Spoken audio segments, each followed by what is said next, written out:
a todos. Bienvenidos a la tercera sesión del primer ciclo de la red Repensar la Comunicación Científica.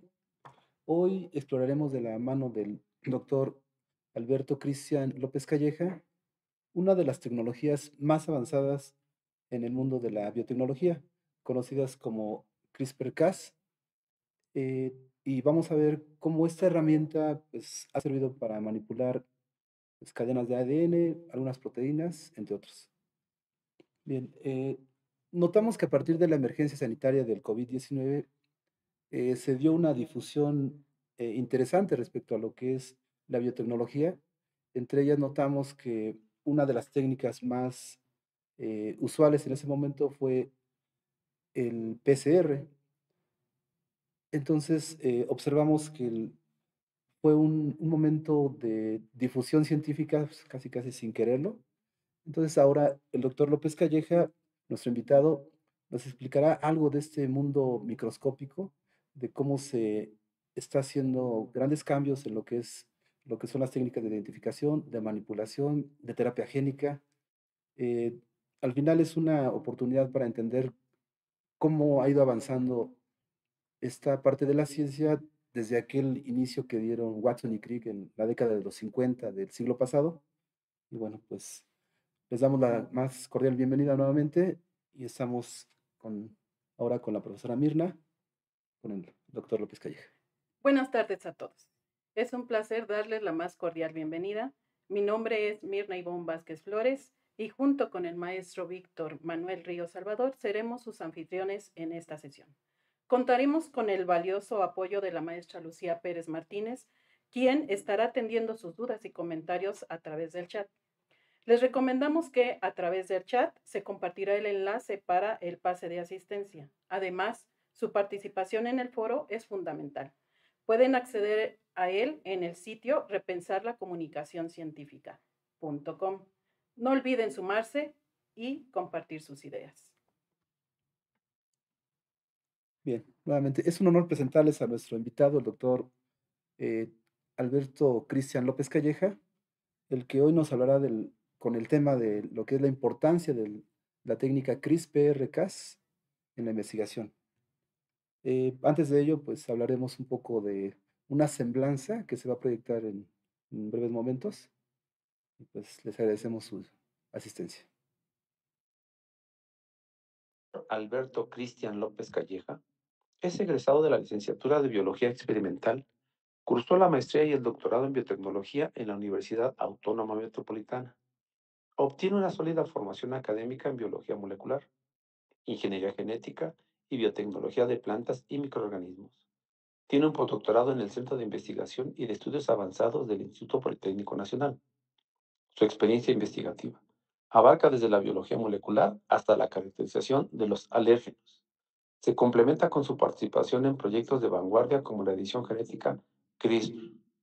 Además, ha desarrollado una destacada trayectoria investigativa, efectuando una estancia de investigación en el Instituto Nacional de Enfermedades Respiratorias, INER, colaborando en proyectos de caracterización molecular de alérgenos respiratorios provenientes de plantas.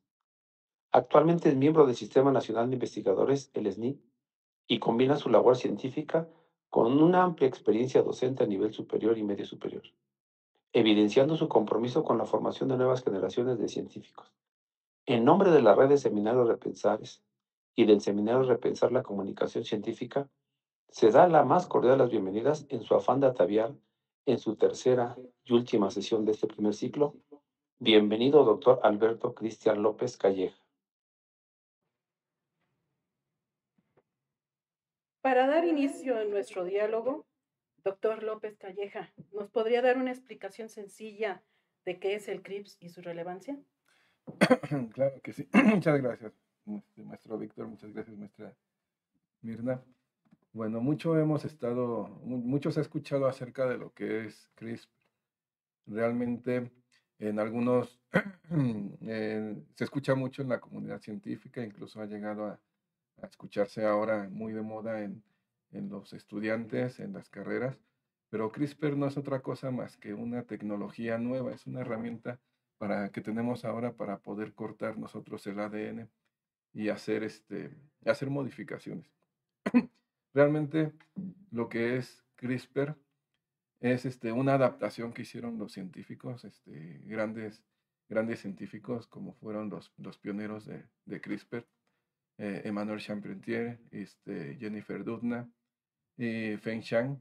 Realmente ellos tomaron en cuenta el trabajo que hizo Francis Mujica desde los 80, donde descubrió algo muy innovador en algunas arqueobacterias.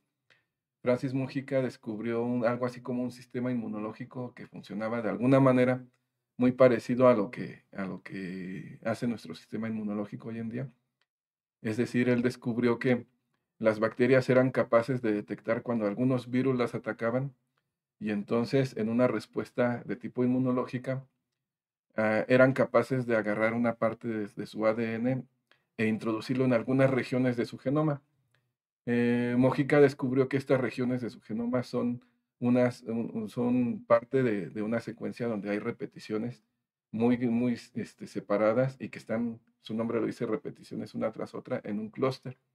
De ahí que viene prácticamente el nombre del acrónimo clúster, que son secuencias repetidas regularmente interespaciadas, palindrómicas también, entonces es un arreglo prácticamente. Él se dio cuenta de que las bacterias lograban meter partes del genoma del virus y después de alguna manera lo almacenaban en un tipo de memoria. Transcribían posteriormente ese genoma y lo unían, el resultado, el transcrito, lo unían a una proteína. Y de esta manera la bacteria estaba lista para que cuando viniera otra vez el ataque del virus, esta proteína unida al ARN que se había producido fuera capaz de destruir al virus prácticamente. Todo ese trabajo lo realizó Mojica desde 1900, bueno, en las décadas de los 80, lo publicó cerca de 2003, pero lo retomaron los equipos de investigación de Charpentier y de Doudna. Entonces, ellas vieron el potencial que tenía esta tecnología, bueno, este sistema inmunitario de las bacterias.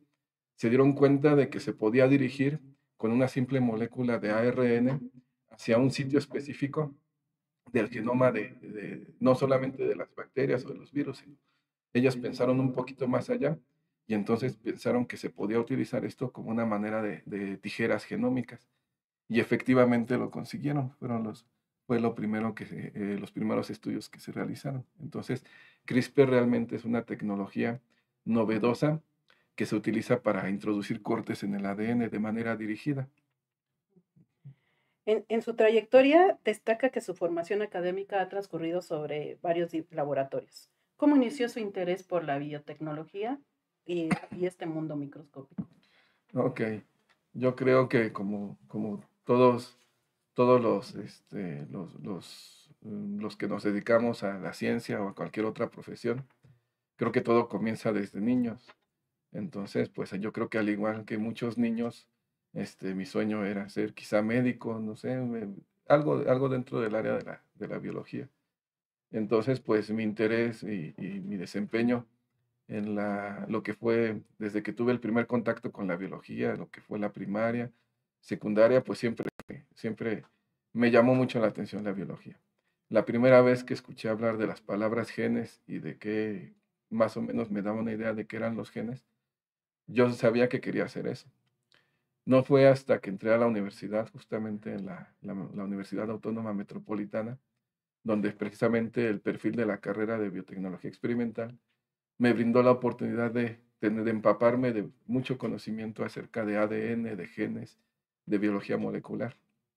Hasta ese momento yo sabía que quería seguir haciendo cosas de genes, como se escuchaba ya en la televisión, que los genes controlaban todo, que se modificaban los genes.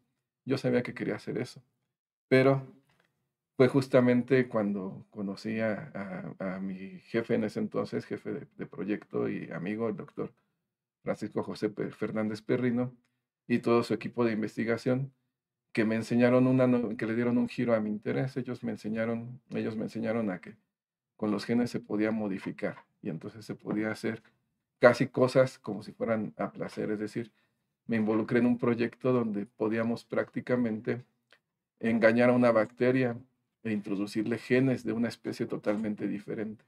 Eso fue lo que me apasionó y a partir de ahí, pues, mi desarrollo profesional ha girado en torno a la modificación genética de organismos. Gracias. Muy bien, doctor. Eh, pues siguiendo con esa línea de la relevancia de lo que es la biotecnología y recordando esa parte de lo que fue la técnica del PCR, que para mí sigue siendo pues fascinante de cómo se masificó lo que fue su uso durante toda esta pandemia o emergencia sanitaria del COVID-19, pero entiendo que en el área de la biotecnología se utiliza precisamente el PCR de manera frecuente. ¿Nos podría explicar, doctor, de manera pues igual muy sencilla, cuál sería el mecanismo o cómo funciona esto del PCR, sobre todo en ese mundo de la biología? Ok, claro que sí, maestro. Resulta, bueno, últimamente, perdón, conocemos o hemos escuchado hablar mucho del PCR, como bien lo mencionó el maestro Víctor. A raíz de la pandemia se popularizó mucho que nos hiciéramos la prueba de PCR para ver si teníamos este contagio, que era el contagio por el coronavirus, porque realmente es una herramienta de biología molecular que funciona, que es altamente efectiva como un método de diagnóstico. Por eso hoy en día todos la conocemos mucho lo que es la técnica de PCR. Realmente PCR hacemos uso de la maquinaria celular, de lo que hacen las mismas células. Las mismas células tienen que replicar su material genético para poder continuar viviendo, para dividirse, para su desarrollo. Entonces, en algún momento de su vida celular, replican todo el genoma que tienen. Hacen uso de enzimas, que son unas proteínas encargadas de hacer una copia idéntica de todo el material genético. Pues prácticamente con el conocimiento de cómo funciona esta maquinaria celular, los seres humanos, la comunidad científica, ha sido capaz de replicar este mecanismo in vitro.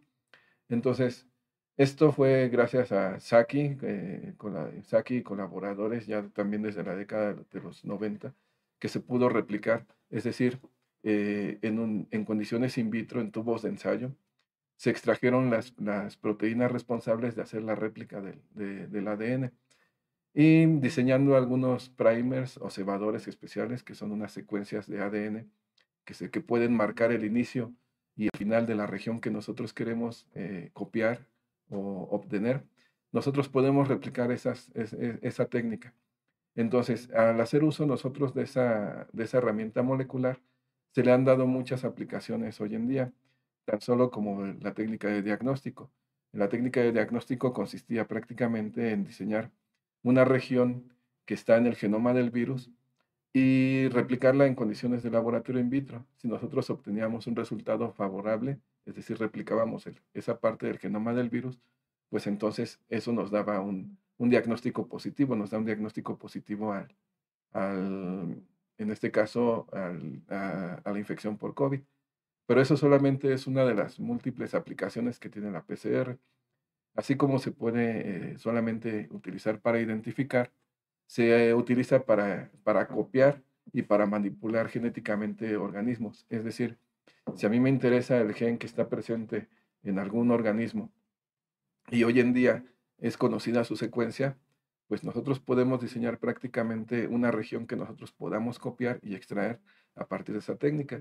Y quizá más adelante utilizar esta región que nosotros sacamos para introducirla en otro organismo. No sé, es un universo de posibilidades lo que nos permite hacer la técnica de PCR. Pero bien comenzamos, nos sirvió mucho como técnica de diagnóstico actualmente. Muchas gracias, doctor. ¿Sí? Muchas gracias. Después de conocer por nuestro invitado el mundo de la investigación en la biotecnología, pasemos al tema principal de su investigación, que es el CRISPR-Cas. Doctor, Sí. dos preguntas. Parte Sí. ya nos explicó qué es cómo funciona dicha técnica. Sí. Y la otra, ¿nos podría mencionar algunos ejemplos de estas? Claro que sí. De hecho, bueno, como retomando tantito la historia, em, se pensó que tenía potencial en ese momento, que se podía utilizar la técnica para hacer cortes en regiones de ADN que se pudieran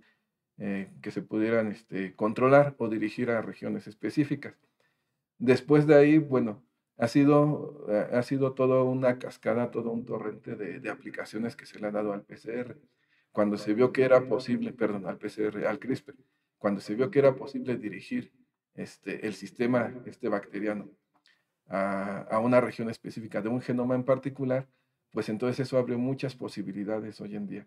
CRISPR comenzó primero que nada para dirigir la maquinaria de corte y crear una mutación, crear un corte deliberadamente en una región del ADN de un organismo. Y prácticamente así comenzaron, ¿no? La técnica de CRISPR fue para hacer cortes. Entonces, realmente qué hay de novedoso en la técnica de CRISPR?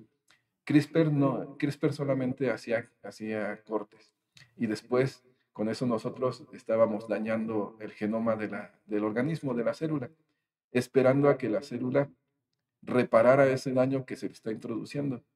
¿Sí? Entonces, realmente CRISPR es una estrategia nada más para hacer un corte, introducir un corte ya sea en una cadena del ADN o en las dos cadenas. Y posteriormente la célula intenta reparar ese daño que le introdujimos, esperando nosotros que la célula cometa un error. Como las células no son perfectas, los mecanismos de reparación muchas veces llegan a fallar y realmente fallan mucho más frecuente de lo que pensamos. Entonces, cuando la célula se equivoca al tratar de repararlo, introduce una mutación.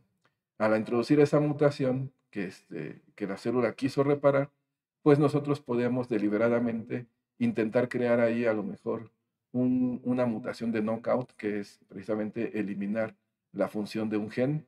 Esos fueron los primeros intentos que se realizaron. Y después de ahí, de ver que funcionaba, pues alguien más dijo, con que se pueden crear knockouts. Bueno, ¿y qué tal si podemos nosotros entonces activar entonces un gen de interés? Y entonces se han empezado a hacer muchas modificaciones a lo que fue el sistema original de CRISPR. Y hoy en día ya no solamente se utiliza para noquear la expresión de genes, sino se utiliza para activar la expresión de genes. Más adelante a alguien se le ocurrió, bueno, entonces ya vemos que es posible dirigir la proteína Cas, que es con la que funciona CRISPR. Ya vimos que es posible dirigirla a una región específica de un genoma en particular. ¿Y qué pasa si nosotros le ponemos una etiqueta a la proteína y la dirigimos a una región para ver si tal persona o si tal organismo tiene un gen que nos interese? Y de ahí surgió otra estrategia molecular que se llama CRISPR tagging o CRISPR de etiquetado, uniéndole a la proteína Cas una proteína fluorescente. Entonces, de esta manera es posible utilizar la técnica de CRISPR como técnica también de diagnóstico. Se han hecho muchos intentos, se ha diversificado mucho, que hoy en día estas aplicaciones se han utilizado tanto en el sector salud como en el sector de la industria, de la biotecnología de plantas, en el mejoramiento genético de animales. Entonces hay diversas aplicaciones, sobre todo enfocadas al diagnóstico y a la clínica. Muy bien, muchas gracias, doctor. Bueno, veo que hay una, pues, modificación grande de esa técnica, pero ¿qué es lo que se hacía antes en los laboratorios de biotecnología? Es decir, si yo no tenía CRISPR-Cas, entonces, ¿cómo hacían los cortes? Que me imagino llevaba mucho tiempo y mucho trabajo, pero seguramente los investigadores también intentaban hacer este tipo de trabajo, aunque de manera más rudimentaria. Entonces, ¿nos podría platicar un poquito acerca de eso? Claro que sí, todo esto tiene que ver con el nacimiento de lo que fue la era de la genética, de la biología molecular, una vez que fue descubierta la estructura del ADN por Watson y Crick desde 1900, bueno, reportada desde 1953, y el descubrimiento del código genético y que era posible hacer manipulaciones a nivel genético, pues en ese entonces no se contaban con las herramientas moleculares de hoy en día. Poco a poco lo que se fue, cuando nacieron los primeros microorganismos recombinantes, que son prácticamente aquellos en los que se les ha modificado el ADN, lo que se hacía era utilizar enzimas o nucleasas, endonucleasas o exonucleasas. Prácticamente son proteínas que tienen actividad catalítica, que reconocen ciertas secuencias en el ADN y cuando las reconocen, ponen en marcha un mecanismo un mecanismo de esterasa o no sé. En fin, de lo que se trata es que estas enzimas son capaces de introducir cortes en las cadenas de ADN. Esa era la tecnología que se utilizaba mucho antes. Era prácticamente el clásico corte y pega para hacer para hacer organismos recombinantes, primero que nada. Sin embargo, esto tiene muchísimo tiempo, desde los 1980, a finales de 1979, 80. Después empezaron a surgir otras técnicas relativamente novedosas. Nosotros pensamos que CRISPR llegó a revolucionar todo lo que se hacía, pero antes de CRISPR ya existían otras estrategias también muy interesantes. Ya se había visto que estas endonucleasas de restricción pues eran capaces de cortar las cadenas de ADN y funcionaba a manera de corte y pega. Sin embargo, después se descubrieron más adelante, ya al final de los 90, otras enzimas que podían ser dirigidas a placer, es decir, a voluntad, mientras que las enzimas de restricción únicamente hacían cortes en donde se ubicara la secuencia específica. Se descubrió que unas nucleasas llamadas endonucleasas unidas a dedos de zinc se podían personalizar, y entonces de esta manera nosotros éramos capaces de mandar y hacer cortes en la cadena de ADN, buscando otra vez lo que ya les mencioné hace rato. El objetivo era dañar al ADN y esperar que el organismo lo reparara y se equivocara y metiera una mutación. Eso se utilizó, sin embargo, pues las técnicas de laboratorio en ese entonces no eran muy robustas y pues el trabajo era muy tedioso, muy costoso, muy largo. Después de esta estrategia de las nucleasas de dedos de zinc, surgió otra tecnología donde ahora se encontraron proteínas que eran capaces de dirigirse a secuencias específicas del ADN. Es más, ciertas secuencias de aminoácidos eran capaces de dirigirse a regiones que nosotros podíamos personalizar. Esta tecnología se llamó tecnología TALEN, o prácticamente nucleasas efectoras parecidas a activadores transcripcionales. Fue una estrategia muy novedosa, muy costosa, demasiado costosa, muy difícil. De alguna manera se descubrió un código de aminoácidos que podían dirigirse hacia ciertos nucleótidos. Entonces se podía personalizar una secuencia de ADN a donde nosotros quisiéramos hacer un corte. Y otra vez ese era el objetivo, hacer un corte en la cadena de ADN del organismo, esperar a que el organismo reparara el ADN y se equivocara para introducir un error. Toda esta estrategia fue a finales, perdón, de 2000, 2003, por ahí. Entonces, ya se hacía, fue muy novedosa, hay muchos trabajos de edición genética, porque realmente estamos hablando de edición genética, y cuando hablamos de edición genética pensamos que todo es CRISPR, pero la edición genética se hacía desde mucho antes con las nucleasas, con las endonucleasas y con las TALEN. Lo que vino a hacer CRISPR-Cas es una manera facilísima de dirigir hacia objetivos personalizados del ADN lo que nosotros queríamos hacer, porque es muy sencillo, es mucho más sencillo, de acuerdo a cómo funciona la técnica CRISPR, en la cual se basa en nucleótidos de ARN muy cortitos, de unos 20 a unos 80 nucleótidos. Es más fácil sintetizarlos y producirlos que producir toda una proteína grandota para dirigirla hacia un corte específico. Entonces, lo que vino a hacer CRISPR, lo que descubrió precisamente Charpentier y Doudna, y junto con Shang, fue que se podía prácticamente acelerar todo este trabajo de una manera más rápida, menos costosa, más eficiente también. Entonces, prácticamente eso es lo que se hacía antes, maestro. Se hacía con nucleasas, se hacía con nucleasas de dedos de zinc, con TALEN, y pues no, CRISPR vino a revolucionar un poquito esto. Muchas gracias, doctor. Bueno, pues es muy interesante la propuesta que nos da respecto a que entonces facilitó esta tecnología lo que fue todo el trabajo que se hacía previamente. Muchas gracias. Maestra Mirna. Hace un momento, al inicio, nos comentó del acrónimo CRISPR. Se observa el término dentro de sus palabras, la palabra cluster. ¿A qué hace referencia exactamente esta palabra? Ok. Bueno, cluster prácticamente pues es un arreglo, son repeticiones. Un clúster es como un racimo, una serie de bloques, que es como lo que mencionaba hace un momento. Cuando Mojica descubrió, él tuvo mucho interés en ver qué pasaba con estos organismos, unas arqueobacterias. Él descubrió que en su genoma había ciertas regiones que tenían unos arreglos de ADN, secuencias que se repetían una tras otra, una tras otra, una tras otra, y que estaban separadas por espaciadores, otras secuencias de ADN.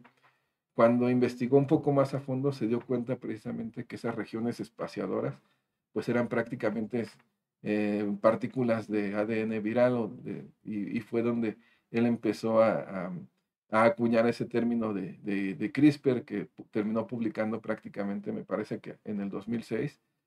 Sí, me parece en 2006 fue donde él acuñó precisamente el término clúster para hacer referencia a esas regiones de ADN de la propia bacteria que están interespaciadas en un tándem, que están espaciadas por regiones de ADN viral y que precisamente cumplen esta función de sistema inmunológico, entre comillas, de estos organismos. Gracias, maestro. Muchas gracias, doctor. Bien, para seguir con la siguiente pregunta, me llama la atención la presencia de un investigador que a inicios del siglo XX en México hizo un trabajo que es muy reconocido porque obtuvo hasta el Premio Nobel de la Paz por el haber hecho un trabajo con maíz, con arroz, con el trigo. Eh, Él maximizó el rendimiento de estos cereales y los hizo resistentes a ciertas plagas como lo que sería la roya. Pero llegando ahora a la tecnología que nos está explicando en estos momentos, con lo que sería CRISPR-Cas, es posible acelerar el proceso de mejora y maximización, perdón, de las producciones. Ahora, ya que estamos en un momento donde la población casi llega a 8.000 millones, la población mundial, podríamos decir que estamos ante una nueva revolución verde, es decir, que tengamos la oportunidad de dar alimento a toda esa gente o que estemos en un momento de crisis. ¿Cuál podría ser su respuesta, doctor? Ok. Eh, es posible, maestro. De hecho, este, CRISPR, CRISPR, como ya lo mencioné, es tecnología novedosa, que permite acelerar el trabajo que ya se hacía. Realmente lo que es la modificación genética, la creación de organismos transgénicos o de organismos genéticamente modificados no es nueva. Esto ya tiene bastantes años, se hacía con la tecnología del ADN recombinante, que como ya lo mencioné era más lenta, más costosa y quizá menos eficiente.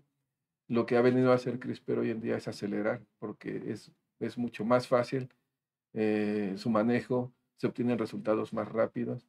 Entonces, hoy en día hay miles, y realmente son miles de publicaciones, perdón, que hacen uso de esta tecnología para hacer algún tipo de mejora, de algún tipo de mejora hacia la agricultura o hacia otras áreas. Sin embargo, cuando estamos hablando de cuestiones que tienen que ver con modificación genética o incluso edición genética, es algo que socialmente no es muy aceptado y que incluso gubernamentalmente no es aceptado. Se encuentra mucho el término de transgénico, el miedo a lo que son los transgénicos. Entonces, a partir de ahí se ha creado un dogma de que los transgénicos son malos.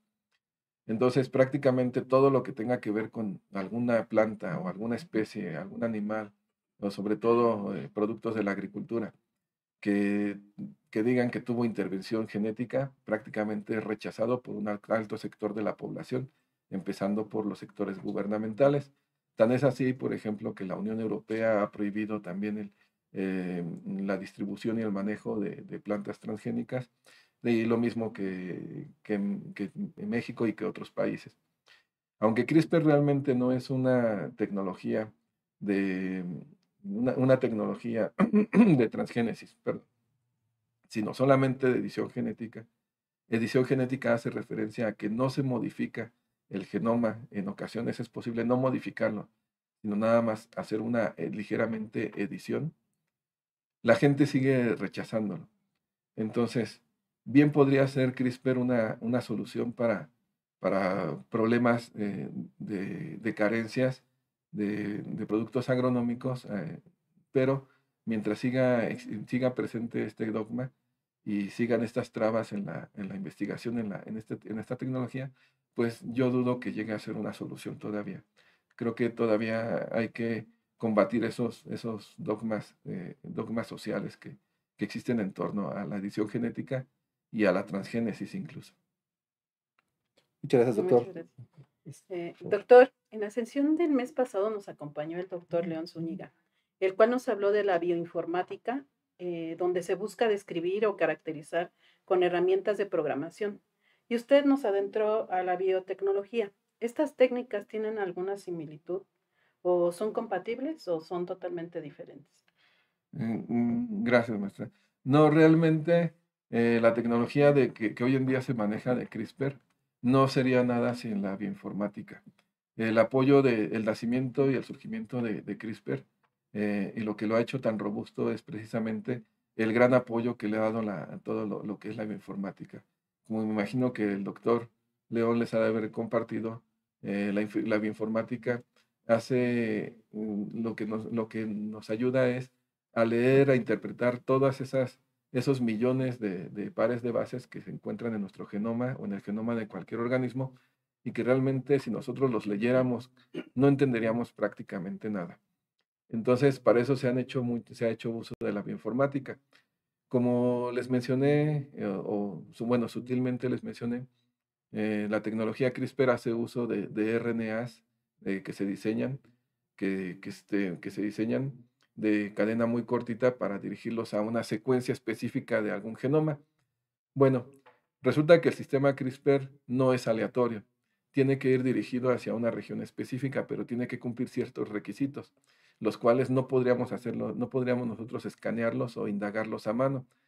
Las nucleasas de hoy en día, bueno, desde que apareció Cas9, que no es la única nucleasa, después de Cas9 han nacido Cas12, Cas13, Cas14 y muchas otras nucleasas, tienen requisitos muy específicos, es decir, por mencionar así solamente un ejemplo sencillo, ¿no? Que no puede ir una adenina con una guanina o que tienen que ir de seguidas 3 guaninas, 3 citosinas y que debe de haber una región espaciada. Entonces, todas esas cosas nosotros no podríamos hacerlas a mano, tenemos que hacer uso de la bioinformática.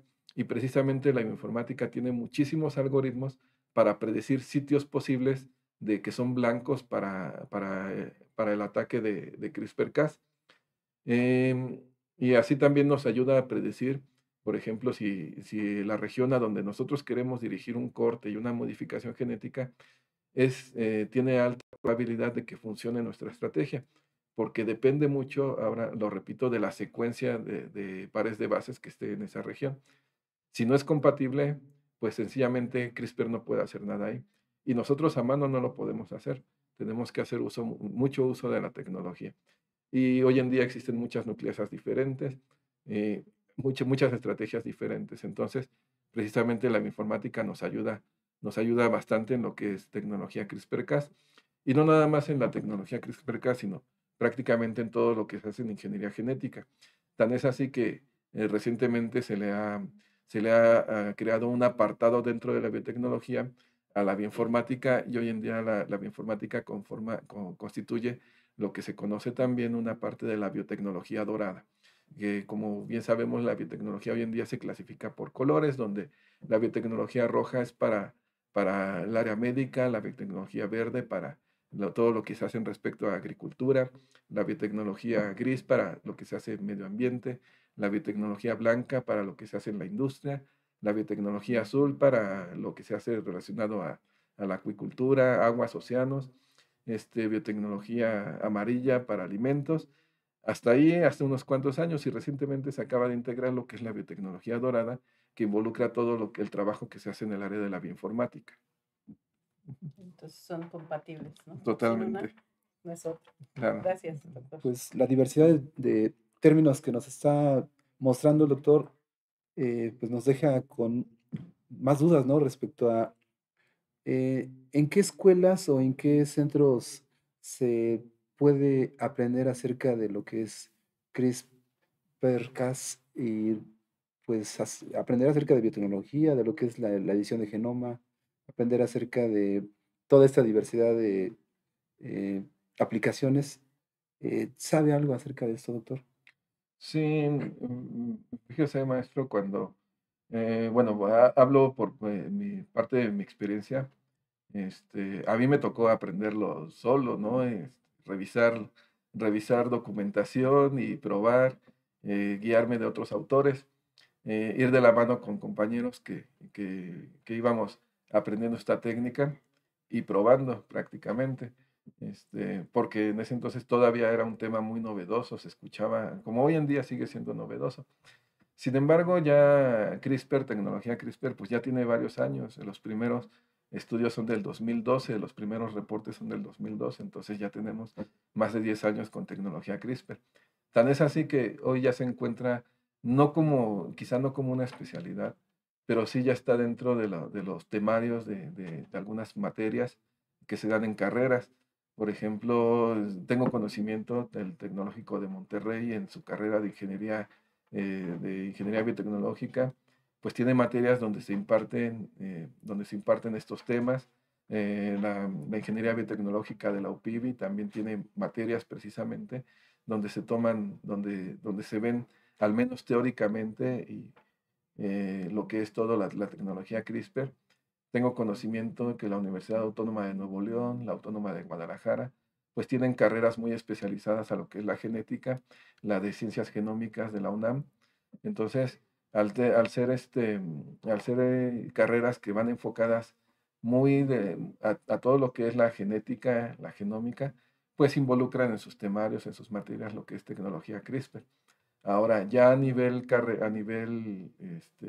práctico, pues esto se aprende ya al momento de realizar trabajos de investigación, como pueden ser las tesis, como pueden ser los trabajos de maestría, de doctorado, trabajos de estancias de investigación.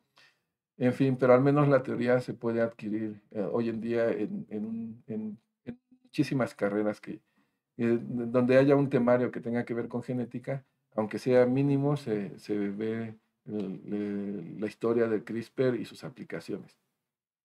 Muchas gracias, doctor, por lo que es la aclaración y pues creo que muchos jóvenes quizá estarían interesados en aprender más acerca de de esta forma de manipular la célula, manipular lo que es la cadena de DNA y pues es un estímulo, ¿no? Lo que ahorita nos está mencionando. Bueno, profesora Virna. Antes de concluir, tengo una pregunta más, doctor. Además de la salud y de la agricultura, que ya mencionó anteriormente, y también parte de su información nos dio lo que le iba a preguntar, ¿en qué otras áreas de la ciencia está presente la tecnología CRISPR-Cas? Sí, maestra. CRISPR-Cas se encuentra, bueno, en sus inicios fueron más bien con aplicaciones hacia quizá microorganismos, lo que hizo Chang y fue en células de mamíferos, células humanas. Igual que yo creo que siempre nos ha llamado mucho la atención el área de la aplicación médica, pero CRISPR-Cas no ha tenido límites, se ha expandido, de ahí rápidamente pasó a lo que fue la modificación en plantas y hoy en día se utiliza ya en la modificación de microorganismos de interés industrial también. Entonces, otras áreas importantes para explotarla es la biotecnología microbiana para la producción de compuestos de interés industrial, también la bioremediación, el mejoramiento genético de microorganismos que se puedan aplicar en la bioremediación de suelos, de aguas contaminadas. Entonces, pues puede ser muy diversa la aplicación de CRISPR-Cas, aunque sí prácticamente pues su enfoque va un poco más hacia la resolución de problemas clínicos. Okay. Muchas gracias. Tenemos unas preguntas. Tenemos unas preguntas que ya son de nuestros asistentes a su sesión. Pregunta María Belén Solís Mendoza.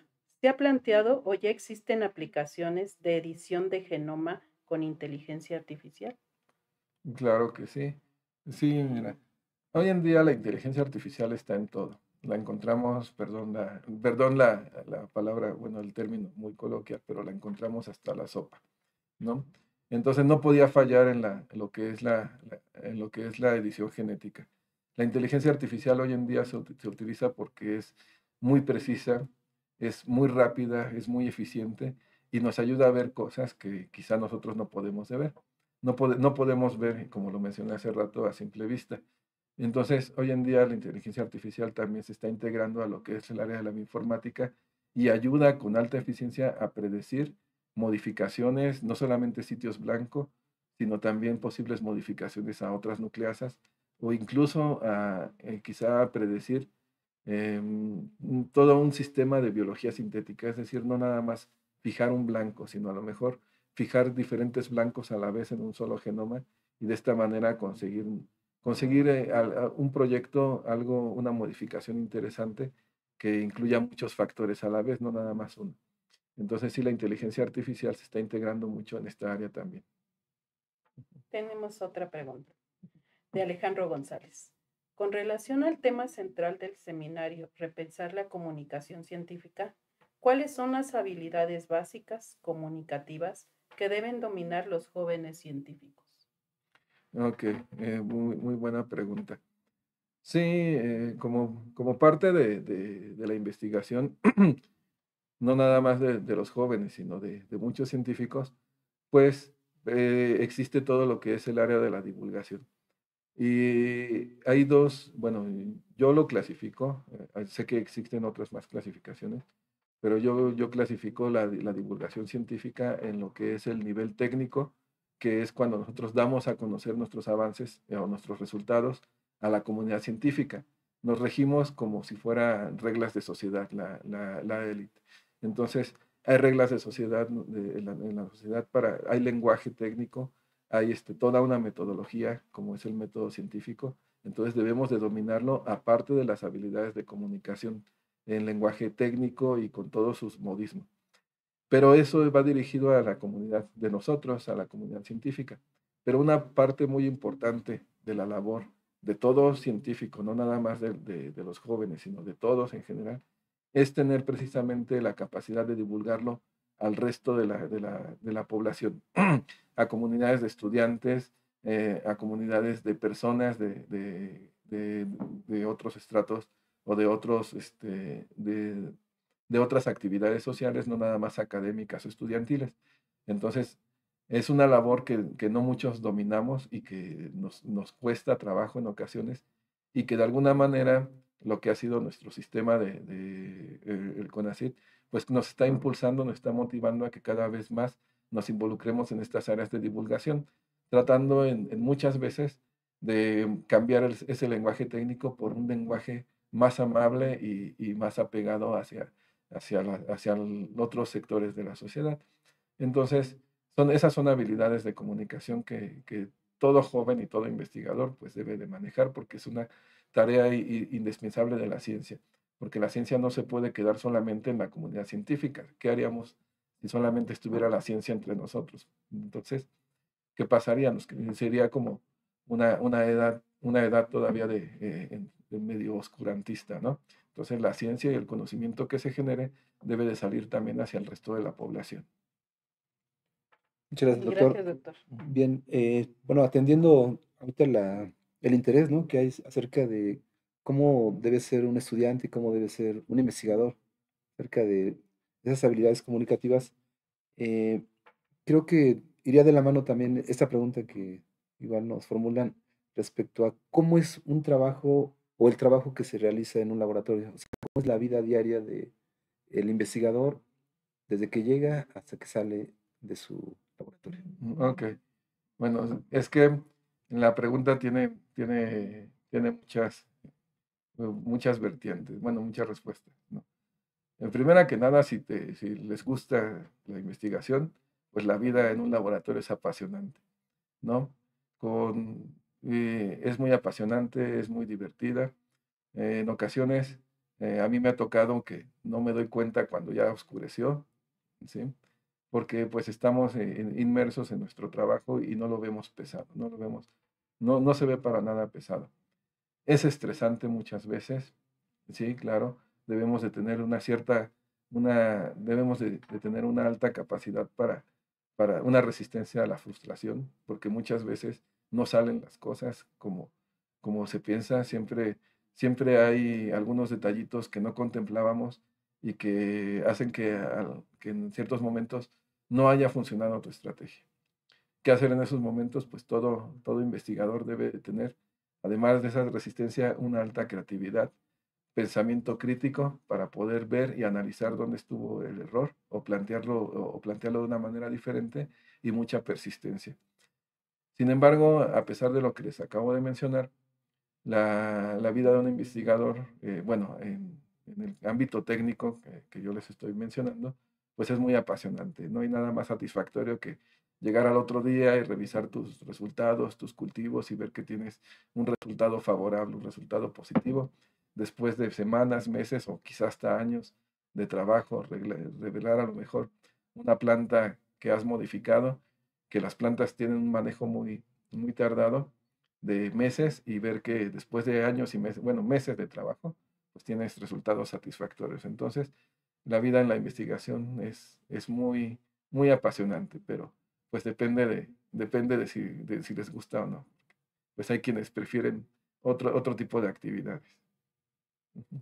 Muchas gracias, doctor. Esta idea de que en la biología hay investigación de campo e investigación de laboratorio, pero lo que nos comenta el doctor respecto a qué hace en su vida diaria, pues también es, como lo menciona él, muy apasionante e interesante, ¿no? Ojalá muchos jóvenes que ahorita están indecisos respecto a qué van a hacer después, tal vez esta sea una buena alternativa y pues quizá ayude, ¿no? A hacer esas modificaciones que se requieren para lo que es la agricultura o algún otro tipo de seres vivos. Por favor, profesora. Otra pregunta de Montserrat Nieto.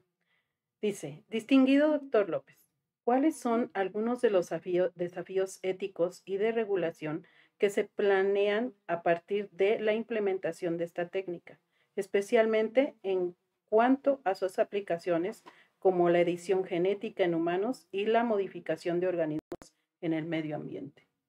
Ok. Sí, Montserrat. Realmente, bueno, ya mencioné algunas hace ratito, perdón, algunas limitaciones, pues prácticamente limitaciones a nivel de la sociedad. Pero también dentro del sector de la investigación hay muchos desafíos éticos, porque por ética, norma general, no está permitido la modificación genética en seres humanos. Esto porque por el riesgo de crear o de manipular genes, de dañar nuestro banco genético, nuestro banco de genoma. Entonces es una regla ética general, no se puede modificar el genoma.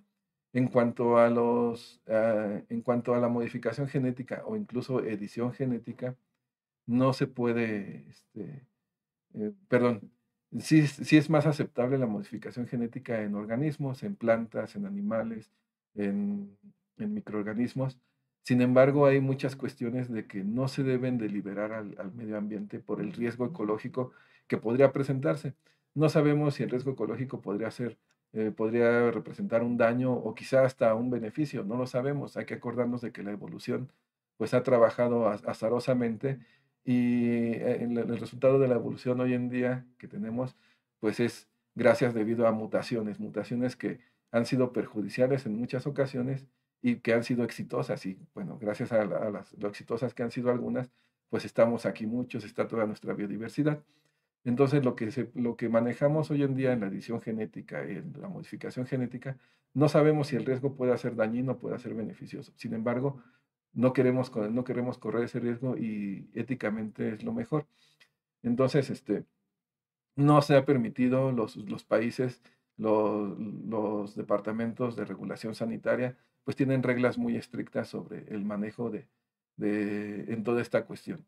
Tan es así que hoy en día los proyectos de investigación están siendo muy supervisados, están siendo muy restringidos, muy controlados, para evitar precisamente, o bueno, perdón la redundancia, para controlar precisamente cualquier riesgo de impacto ambiental o de impacto a la sociedad. Entonces, esos son todos los riesgos. Una alternativa, sin embargo, tengo que mencionarlo. Hay que hacer una diferencia muy clara en lo que es la transgénesis, la modificación genética y lo que es la edición genética.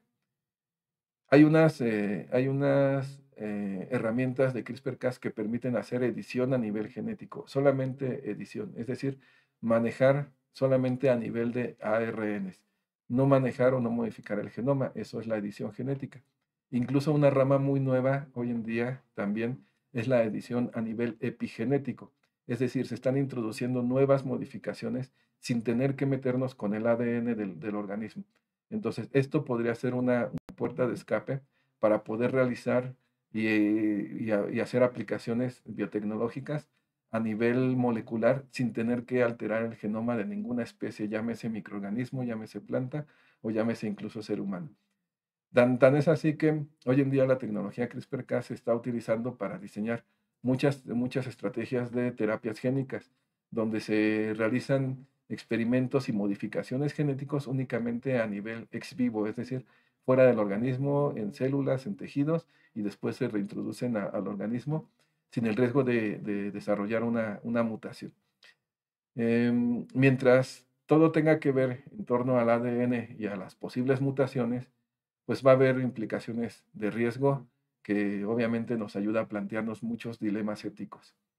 Ok.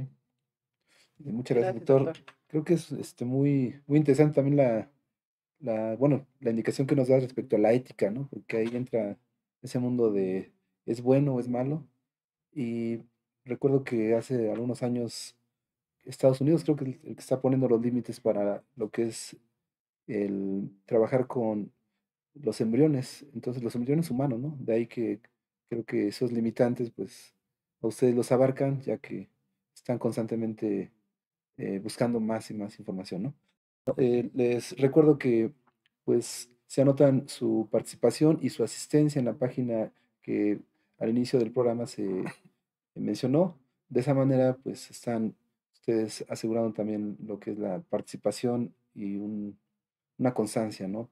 Para lo que es su registro. Bien, y la También profesora. agradecemos la conexión de los centros de investigación que nos están acompañando y que espero sea grato lo que estamos ahorita escuchando, maestro. Bueno, continúo con otra pregunta que está ligado ya a lo que está mencionando el doctor respecto a algunas técnicas que se están usando para lo que es mm, la identificación o separación de genes, que ya la mencionas, pero ¿hay alguna otra que en la actualidad también esté apoyando a lo que es CRISPR-Cas? Que tú digas, usted diga, perdón, estamos también dando otro paso en lo que es el avance de esta tecnología o biotecnología. Ok. Bueno, prácticamente en cuanto a aislamiento de genes, la tecnología no ha cambiado mucho, o de proteínas. Se sigue haciendo prácticamente lo mismo desde hace ya décadas. Técnica de PCR, con eso sí, la técnica de PCR ha evolucionado. Hay diferentes vertientes, diferentes variedades, ¿sí? Pero también, si yo pudiera decir que hay un cambio desde hace algunos años a lo que hoy en día se hace, es el apoyo de la bioinformática. La bioinformática nos ayuda mucho a predecir, a identificar y a caracterizar la función de muchos genes. Entonces, em, eso es en cuanto a lo que es el aislamiento e identificación de genes. Y ya propiamente en un trabajo de laboratorio, no ha cambiado mucho la tecnología, prácticamente sigue siendo PCR, clonaciones, expresiones. Eso es lo que no cambia, pero gracias a la nueva tecnología, a la informática, CRISPR, a muchas otras, pues esto se ve beneficiado. Muchas gracias, doctor. Gracias, doctor. Tenemos otra pregunta. Nancy Melo pregunta, ¿cuáles son las principales aplicaciones actuales de la tecnología CRISPR en la biotecnología y qué desafíos éticos y técnicos enfrenta en su implementación? Ok. Mira, en cuanto a los desafíos técnicos, bueno, técnicos y éticos, ya los he mencionado. La tecnología CRISPR-Cas hoy en día se aplica en muchas áreas de la biotecnología roja, que es la de la medicina, la biotecnología industrial, la biotecnología verde, de la medioambiental, la agricultura, perdón, la agricultura. Entonces, CRISPR-Cas ahorita está metiéndose en casi todo, ¿sí? Desafíos técnicos, pues claro que como todo, tiene mucho que ver con el expertise del técnico, del investigador. Como todo en un laboratorio hay que desarrollar también habilidades técnicas y de conocimiento. Entonces, esas podrían ser las limitaciones o los desafíos. Muchas veces esto se ve en la comunidad. Escuchamos o vemos que algún grupo de investigación acaba de publicar alguna técnica novedosa y todos la queremos implementar y ya cuando la estamos realizando, pues vemos que hay ciertas limitaciones porque o es muy costoso o requiere de cierto equipo que no siempre tenemos a la mano. Entonces, bueno, esos serían los desafíos, ¿no? Conocimiento, equipamiento, expertise y bueno, prácticamente creo que es lo que tenemos en México y en muchos otros países. Muy bien, aquí hay una duda que también compartimos incluso en el equipo, ¿no? de Repensar, que ahí pues estamos hablando de lo que es la publicación. Es decir, hemos notado que cuando uno busca información respecto a temas científicos como este que hoy nos está explicando el doctor, eh, ¿qué diferencia hay entre una publicación en inglés y las publicaciones que se hacen en español? Porque regularmente hemos visto que hay más información de CRISPR-Cas en inglés que en español. Sí, pasa, es lo mismo que en todo el ámbito científico.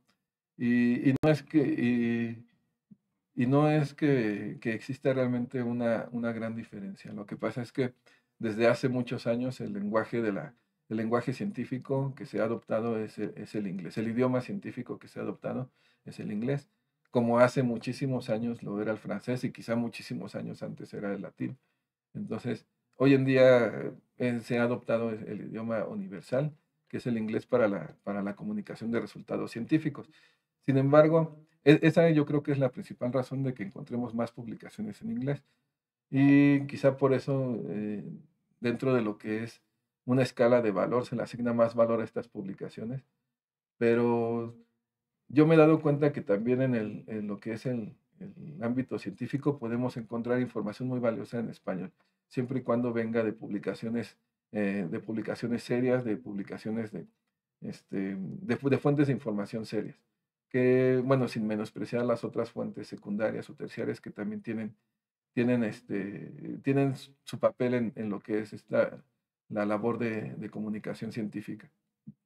Muchas gracias, doctor. Bueno, vamos a empezar con la profesora Mirna. Tenemos otra pregunta de Alejandro González. Desde su formación y experiencia docente y investigativa, ¿cuál es su opinión con la relación a la modificación al genoma humano aplicado en el área deportiva? Ok, es que sigo en la misma línea que ya les mencioné hace rato. La modificación genética, llámese transgénesis, llámese edición genética, llámese edición epigenética, activación, no está, en humanos no está aceptada todavía éticamente y quizá pasen muchos años antes de que se logre aceptar. Hay muchas posibilidades, yo le veo realmente muchas ventajas de aplicación, no nada más en este ejemplo de la medicina deportiva o en el ámbito deportivo, sino en muchos sectores. Pero no es posible hasta el momento por las cuestiones éticas, regulatorias, sanitarias. Entonces, sí se hace mucho trabajo in vitro, se hace mucho trabajo en simulación, mucho trabajo computacional, y bueno, prácticamente pues son nuestras herramientas. Podemos hacer modelos predictivos que nos pueden ayudar a mejorar quizá alguna parte del área deportiva. Podemos hacer simulaciones que hoy en día se hacen para hacer predicciones o diagnóstico en el área clínica, pero todavía irnos a modificar el genoma humano o editarlo todavía aún no está aceptado aún no está aceptado socialmente y está penado. Hay que recordar el caso del chino He Yanqian, que en 2018 publicó la modificación genética, la edición genética de dos embriones humanos, que los hizo, cuyo resultado fueron dos gemelas resistentes al VIH. Y bueno, al publicar esto se metió en serios conflictos legales y bueno, fue apresado justamente al año siguiente precisamente por infringir estas normas éticas y de seguridad. Muchas gracias, doctor. Bueno, pues Muchas es gracias. muy interesante la respuesta que das respecto a esos limitantes, ¿no? Porque algunos pensarían que es una nueva herramienta para poder crear humanos a la medida. Pero bueno, profesora. Yo tengo una pregunta personal. Hace poco escuchaba yo en un podcast que están prohibiendo el uso aquí en nuestro país de los transgénicos. ¿Qué es lo que opina usted de eso? Sí, bueno, perdón, voy a tomar un trago para aclarar la voz. Sí, claro. Sí, no es que se estén prohibiendo, es que más bien están prohibidos desde hace muchísimo tiempo ya. Lo que pasa, este es un tema que yo doy a nivel, bueno, lo manejo muchas veces desde mi punto docente, punto personal también. Todo lo del tema concerniente a la prohibición de transgénicos viene muchas veces del desconocimiento precisamente de lo que aportan de lo que aporta esta tecnología. Los organismos transgénicos no son malos dependiendo de cómo fueron hechos, con qué propósito y qué tecnología. Por ejemplo, si estamos hablando de que un organismo transgénico, pues vamos a hacer una araña que sea más ponzoñosa, pues obviamente va a ser muy malo, ¿no? Pero si estamos hablando, por ejemplo, de un arroz al que se le ha mejorado genéticamente para introducirle genes que le confieran mayor aporte nutricional y entonces distribuirlo en países que tienen escasos recursos o donde hay mucha desnutrición, pues entonces estamos hablando de una aplicación de los transgénicos que es muy interesante, que tiene un impacto social, un impacto económico y que va en pro de la sociedad. O por ejemplo, si estamos hablando de cultivos que son más resistentes a la sequía o que tienen mayor vida de almacén, pues entonces yo creo que estamos hablando de unas modificaciones que son buenas. Realmente los transgénicos no se liberan al medio ambiente, no se liberan al comercio sin haber pasado por rigurosas pruebas de calidad y pruebas de bioseguridad. Entonces, todo esto que gira en torno a que los transgénicos son malos y que están prohibidos, viene mucho del desconocimiento primero de lo que son y de los alcances de lo que hacen los transgénicos. Ninguno de ellos ha causado hasta la fecha bueno, no hay reportes publicados de que un organismo transgénico haya causado daño alguno en alguna población o en alguien que los haya consumido o que los esté utilizando. Pero sí está mucho el tabú de que si consumimos o utilizamos transgénicos, pues vamos a mutar nosotros también. Y eso es totalmente falso. Entonces, desde mi punto de vista, desde mi conocimiento, los organismos transgénicos, los alimentos transgénicos y muchos otros tienen mayores aportes a la sociedad y a la comunidad que perjuicios. Obviamente existe el riesgo ecológico, pero es algo contra lo que se está luchando continuamente, tratar de controlarlo para que no se escape de nuestras manos. Muchas gracias, doctor. Bueno, pues agradecemos la participación de los asistentes y las respuestas tan enriquecedoras por parte del doctor López Calleja. Bueno, Maestro. les agradecemos. Pues a manera de conclusión, lo que nos enseñó el doctor López Calleja, pues es todo un mundo. Nos está hablando de cambios, nos está hablando de que el DNA ahora es un objetivo importante para lo que es la alimentación, la supervivencia. Nos está hablando de técnicas que se están usando en los laboratorios y también, pues, de manera directa e indirecta nos invita a lo que serían los jóvenes que ahora se están formando y que están en un momento de decisión acerca de qué carrera tomar. Pues creo que es una buena oportunidad de dirigirse hacia la biotecnología. Aparte que él nos habló también de esas técnicas que son usuales ahora, hablando del PCR, nos habló también de el qué puede ocurrir con la humanidad más adelante y pues también nos habló de esos limitantes, que pues creemos que ha sido una participación enriquecedora que nos ha dejado también con el ojo cuadrado, ¿no? De todo lo que se hace en un laboratorio y todo es a nivel microscópico, eso es lo interesante, ¿no? Bueno, pues doctor, pues agradecemos lo que, bueno, el tiempo que nos aportó, sabemos que lo tiene muy limitado y pues ha sido muy importante su participación.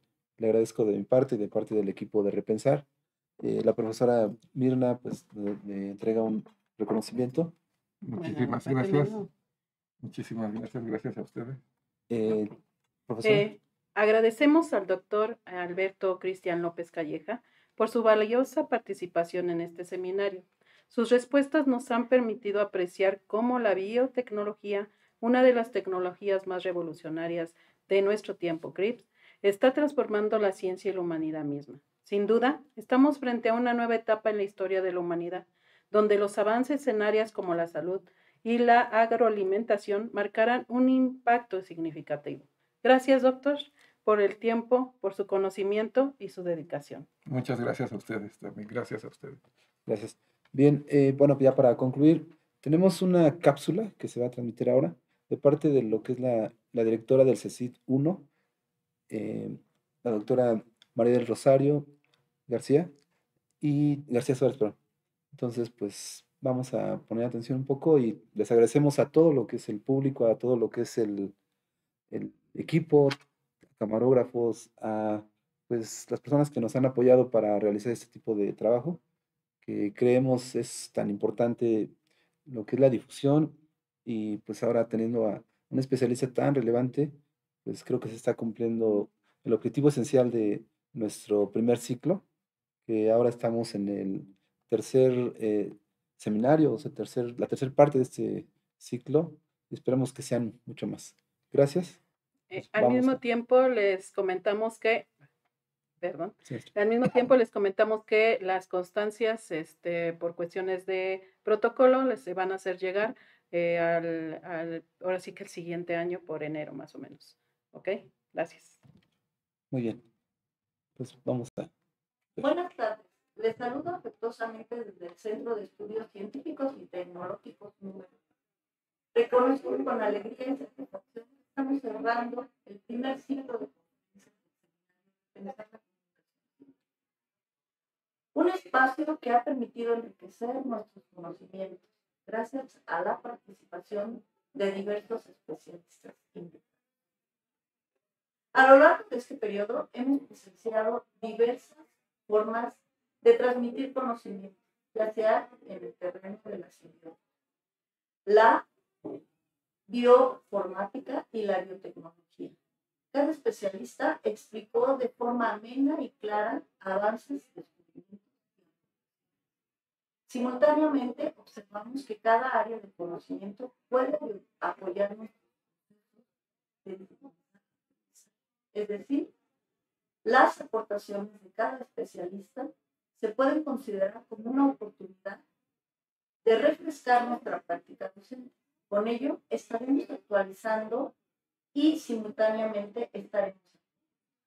Otro punto a destacar en las diferentes sesiones fue la importancia de la comunicación científica. Como a través de este primer ciclo se cumplió uno de los objetivos trascendentales de la red Repensar: el intercambio de conocimientos de forma sencilla y clara, apoyándonos con la tecnología, es decir, comprobamos que somos parte de un sistema efectivo de divulgación. Sabemos que estos primeros pasos significan mucho para nuestros equipos, porque son los cimientos de un gran proyecto, donde intercambiaremos ideas y conocimientos con más integrantes de la red. Con esto, además, confirmamos que en el aniversario número 100 de nuestra escuela estamos a la vanguardia y con mucho interés. Agradecemos sinceramente a todos los participantes por su compromiso y entusiasmo. Su contribución ha sido esencial para el éxito de este ciclo. Los invitamos a continuar fomentando el diálogo y el intercambio de saberes en nuestros foros y futuros ciclos. Espero que este evento haya sido un punto de partida para nuestros investigadores, colaboradores y proyectos. Los invito a mantener el trabajo como nodo de la red de seminarios, Repensar, y a seguir contribuyendo juntos un futuro más brillante para. Les deseo unas felices vacaciones así como un buen regreso, y los esperamos en el segundo ciclo de Repensar Comunicación Científica. Muchas gracias. Muchas gracias. Hasta el próximo año.